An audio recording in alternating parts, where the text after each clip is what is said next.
Hello and welcome to another Out of Spec Reviews video. Today we're talking about the 2021 Toyota Land Cruiser Heritage Edition.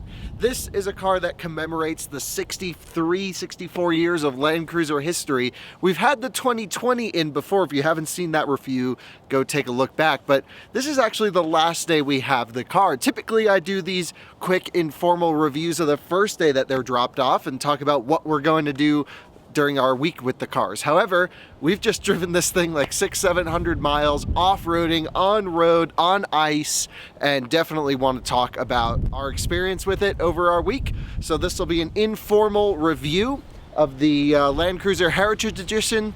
That's such a tongue twister. Heritage Edition. And Tijmen, our videographer behind the camera, and I are gonna hop inside and tell you all about this thing. Before we go inside, let me take you on a tour of the exterior of the Land Cruiser. It's dirty from our week of driving with it. And so first off, you'll see the size of it. Take a look. It is a big machine. This thing is it's a beast for sure. Some Heritage Edition treatments are blacked out inside the headlights, which are really nice. You get this more aggressive grille. This one, you know, basically they all come fully optioned, so it has adaptive cruise control, beeps at you when you go out of the lanes, things like this. Although we do need to talk a little bit more about the technology on it. All of this is pretty much the same. Come around the side, we have these BBS forged alloys. They're really nice in bronze. Right now they're in dirt color. The Heritage Edition also removes the running boards and it adds the Yakima roof basket up here, which is really nice. So I like that. We've actually, when we moved at our previous house, we lived in North Carolina. We moved to another house in North Carolina. I had one of these on test and we actually moved with it. We stuffed one full and it just had tons of storage. The Heritage Edition with this basket's really sweet. Also removes the third row. However, we'll talk about that in a second. The Toyota Land Cruiser badge is the old style badge, and there have been a couple updates for 2021. The first is you can now option a third row seat in the Heritage Edition. Before that was not possible. They removed the two folding seats in the rear for space. This one has 5 seats, this particular tester, but you can option it with 7. There's also 2 new colors available, a silver and a gray. Actually, one of our neighbors here in town has a gray Heritage Edition. I think that might be the color to go for, although I really like it in this white. Come around the back really quick, because I want to show you where those third row seats would go. It also has the slowest tailgate in history. Look at this. You just have to sit there and wait for it. You know, this is an old school kind of vehicle. Nothing about this is modern, techie, or fast. So come on in and you'll see some of the mounting points for the third row seats around. Really nice to have, but this one again is not fitted with them. So let's go take it for a drive because it's cold and windy out here. And let's talk about what we did with this thing over the week and what we've learned about it. Well, let's take this thing for a drive. Let's see how many miles we've put on it. 575 miles. Actually, I thought we had done some more than that. Yeah, I was expecting 700, honestly. Yeah, you know, one thing that people really don't talk about in our industry so much is how the whole press car thing works. They kind of keep it hush-hush. I really don't care. Typically, we get these week-long loans, and these are, you know, unwritten rule 500 miles.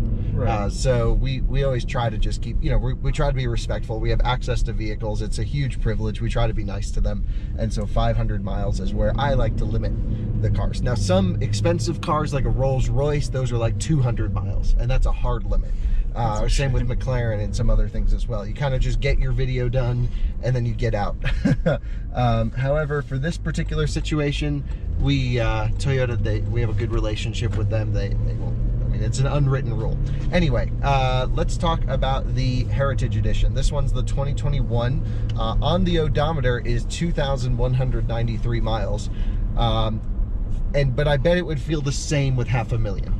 Yeah, 100% agree. Yeah, because Liam, one of our editors, if you don't read our written review site, we have one, outofspecstudios.com. Liam has a 100 series, which is the previous generation. It's 20 years old. And shows you how long they run these things. And does the same thing. Does the same exact thing as this, right? I mean, literally no difference. I mean, the technology, I mean, certainly it's updated visually. But no, it's a little. Yeah, so Tijmen, you don't really understand this car. Yeah, so you keep saying it's built to go across Africa, blah blah blah, but this interior it is built to go across Africa. Yeah, but for a 2020 car, this interior is out of year 2010. It is so outdated. No Apple CarPlay. This navigation looks like butt. That's a technical term. And I mean, what's in front of you is perfectly fine. I understand that, but this is just so outdated. So I totally agree. I think we're on the same page there. However, I don't think it matters. That's where we differ. I agree that everything's old school. It looks like it's out of a 2000 Lexus, for example, this nav system. All the buttons are chunky so you can touch them with gloves, which is nice. But this is really a hardy vehicle. I don't want all the fancy techie stuff that's going to break. I mean, it doesn't even have electric power steering. It's good old hydraulic power steering in this thing, and it's nice and heavy. And everything about this is just heavy and brutish and built to last. So I see your point. If you were buying a car, we haven't even gotten to the price on this yet, but this is $91,000. Yeah, exactly. So 91 grand. You like, here's the thing. When you see someone who owns one of these, I'll be like, yeah, he's cool. Yeah. But I'm like, he super made cool. Like, he made a mad bad respect. decision on the entertainment center. Well, yeah, but like, what do you need a good infotainment center for? I mean, we did a lot of off-roading with this. We took it on 2 different excursions this week, and I took it skiing up at Vail. So I did like 3 things with this truck, Right. and it was perfect at all of them. The one thing I will say is up here at altitude, not having turbos, it's a little slow. You're really up those, like a 10,000 feet up a mountain pass, you're like wide open throttle, and that's without a trailer. So that's just the nature of living in Colorado without forced induction. Do you think it could pull up the max towing capacity up the hill pass you did to Sure, Vail? but not at 75, 80 like I was driving. It would do 55. And it would just be pegged. It's not slow, like around town, like you put your foot down and the engine's cold, so I'm not going to right now. We'll let it warm up a little bit. But yeah, I think it's properly powered for what you need to do with it. I love just the lopiness of the engine. It's just so under stress, just sits at 1200 RPM. Even like climbing up some hills, it's like 2500, just riding the torque curve. Yeah, it does sound good. It sounds great at wide open throttle. So yeah, so 2020 we did like a pretty in-depth like walkthrough on this car, and it's really fairly unchanged for 2021. Yeah, it looks the exact same to me. Looks the exact same. Yeah, and you know what? This is the exact same as the 2020. It's just optional extras, third row and colors are really the only difference. I'm glad that they make the Heritage Edition because we took this off-roading yesterday against the Land Rover Defender video that's upcoming, and it was super capable, but no way a standard Land Cruiser could have done that. Yeah. You know, with the running boards and the ground clearance and the extra skid plates on this, it was super, super useful, I thought.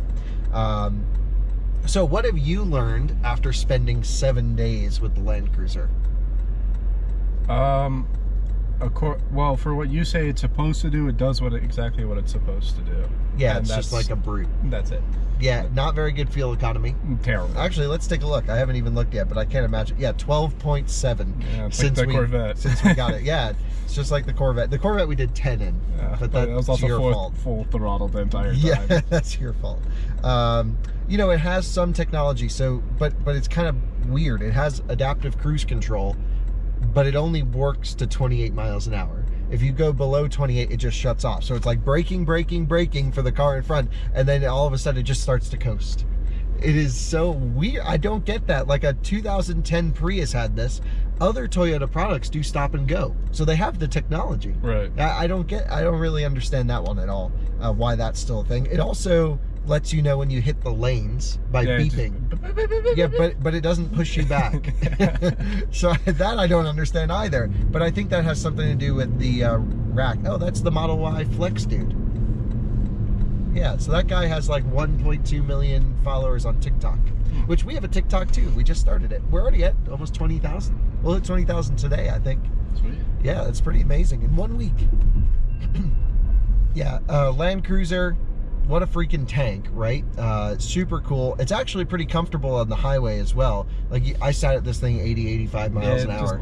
The Yakimo box just gives a little air noise. Yeah, especially in the rear seat, you hear it. My sister was sitting back there when we were going up skiing. She's like, I think there's an air leak. I'm like, no, it's just the rack on top, which you can remove. Right. Obviously. They also gave us hardware to remove it. But other than that, I mean, she chugs along. This sound system's does the job. Not bad. It's really not a bad sound system. Yeah. It's not like a Range Rover Meridian 1200 watt, speakers in the ceiling type thing. But everything about this car is pretty comfortable. Heated steering wheel. The top and bottom are not heated, so the wood is actually cold right now, but the leather's warm. Yeah, but you're technically not supposed to drive with your hand there anyways. Right, you're not supposed to do this. Yeah. Right, Tesla's forcing us all now to drive like this with that stupid yoke steering wheel. Yep. Nice heated seats. Great heated seats, cooled seats work good. All the off-roady stuff, like we did a whole video just on the off-road, so we'll just leave that for the video, but it is, for not having locking diffs, it only has a center locking diff, super capable. Yeah. You just kind of have to power through it. So we noticed the difference between the Defender and this, where the Defender has a full locker in the rear, and this uses its brakes to simulate a locking diff, which is fine under normal circumstances. However, when you're like crawling up a mountain on loose rock, it just starts to spin. Yeah, I think... and you really got to nail it for it to lock up. I think lift and some knobby tires. Are you... No. You're saying a 12-inch lift on this? Yeah. That's insane. I think like a 3-inch lift is fine. A 2-foot lift, the thing's going to be a monster truck. Yeah, exactly. Then you can't really cross Mount Everest. No. I think you do like an Icon vehicle dynamic suspension, whatever they recommend. They have like stage 6, and they get all the nice oil overflows for the dampers. There's so much aftermarket support for the Land Cruiser. There's superchargers, which I would recommend at high altitude. It's probably not going to help with your fuel economy, and you probably have to run premium fuel if you use that. This thing we've just been filling up with 85 because what does it care? It's designed to cross Africa. Yeah, I get it. So I don't know. I just think like living here in northern Colorado, where everyone loves their all-wheel drive Subarus and Audis and sort of adventure vehicles, this is like the equivalent of, like, here comes a TRD Pro in that nice new green. You can't see it on camera, but it looks really nice. Like, everyone loves this thing. All the 4Runner owners are like, oh, hot damn. Because this is twice the price of a or as a 4Runner TRD Pro. And is it twice as capable? It's actually probably less capable off-road, but for overlanding, this is the way to go. And you have all this space, and it's a boat, and it's just, I love it, but I can't quite figure out why, because objectively it's not good. I think you like it because it's just bland and does what it's supposed to. It does exactly what it's supposed to do, which is last forever. Look here, I'll get into it a little bit here. It sounds great, right? The noise is pretty good. It pitches and dives. And also, the weird thing about the Heritage Edition, I don't know if you've noticed this, but the rear sits up pretty high. Yeah. But the front's low. It's kind of like it's stuck after a panic stop. It's just scared. The opposite of a Carolina Squad. It's the opposite of a Carolina Squad. And I'm not digging that look. Yeah. I would put a leveling kit on it. I'd raise the front up at least a little bit. But yeah, I think like if you're in the market for a Land Cruiser, you're not cross-shopping anything. You're just getting a Land Cruiser. And you're why not wouldn't even. You get this? Yeah, why wouldn't you? Yeah. Yeah, like that. Why wouldn't you? I don't know. I can't think of any reason not to get this. Yeah. Like for what we do, it's really good. Yeah, I liked filming out the back too. It was very easy, and I felt safe. Right. Tijmen hung out the back and filmed the Land Rover Defender from this vehicle. That was pretty good. It's just a freaking tank, and I forget where I was going with that, but you know, like, oh, I was going with the cross shopping stuff. Like if you are looking at a Heritage Edition Land Cruiser, or just any Land Cruiser, you're not thinking, oh, maybe I should get a Range Rover, or you're not thinking, oh, maybe I should do X, Y. It's just, that's what you want. You're a Toyota guy. You know, there's a series on Amazon Prime now, but they were on YouTube. I still think they do some YouTube. I absolutely love the series. It's called Expedition Overland, and they go on adventures like we do with EVs. They do like overlanding. Eventually we're going to mix the two. We're going to do what they're doing with EVs, but they have made me fall in love with Toyota SUVs and pickups. They have Tundras, they have Land Cruisers, and like their passion for the Toyota brand, it like really woke me up to the community, and I was like, wow, this is really neat.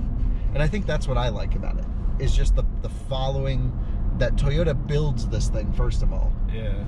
because they sell, what, 3,000 a year in the US? There's no way this makes money for them. I mean, it probably costs them more just to ship them over from Japan than it does to actually sell them here. And it's cool. I like that. It's like, you know, when companies make their one enthusiast vehicle, it's kind of like the Cayman GT4 at Porsche. It's like they know it's kind of as good as a 911, but they're still going to make it. This is like the enthusiast vehicle for Toyota. I don't think the Supra is as much. I would argue that this is more of an enthusiast vehicle than the Supra is for that market. Yeah, I would agree.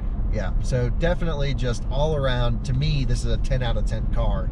But objectively, it doesn't make any sense because it's 90 grand and doesn't do anything. Right, for me, it's like a... You don't get it. 8 out of 10. An 8, well, that's pretty good, actually. I think the biggest downfall is just the interior. I mean, right. I know you don't need it for what this car is meant to do. I actually like the Spartan interior. Like, all of this is all old school. It's been in Toyotas for 20 years. I know it works. Yeah, I think my main grudge is that the screen looks like it's... Yeah, this nav system's really poor. Yeah, it just looks like 2005.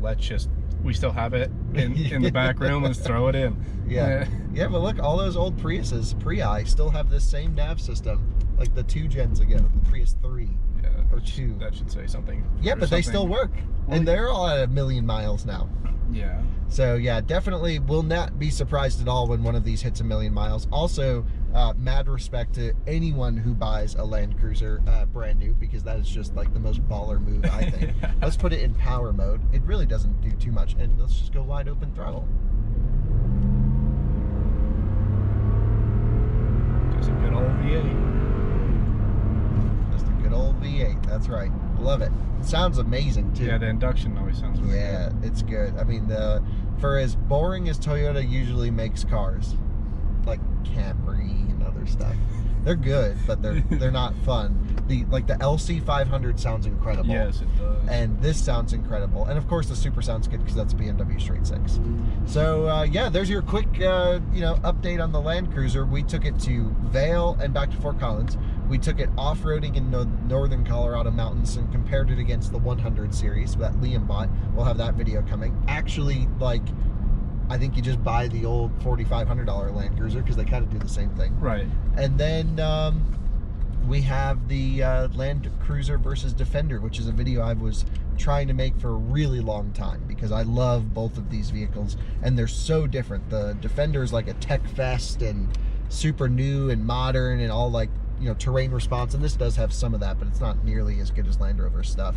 But yeah, this definitely held its own out there for sure. Yeah, definitely did. Yeah, so all good, and sad every time they take a Land Cruiser away from us after a week. I always kind of miss just cruising around town in these things. We'll see you on the next one. Bye-bye.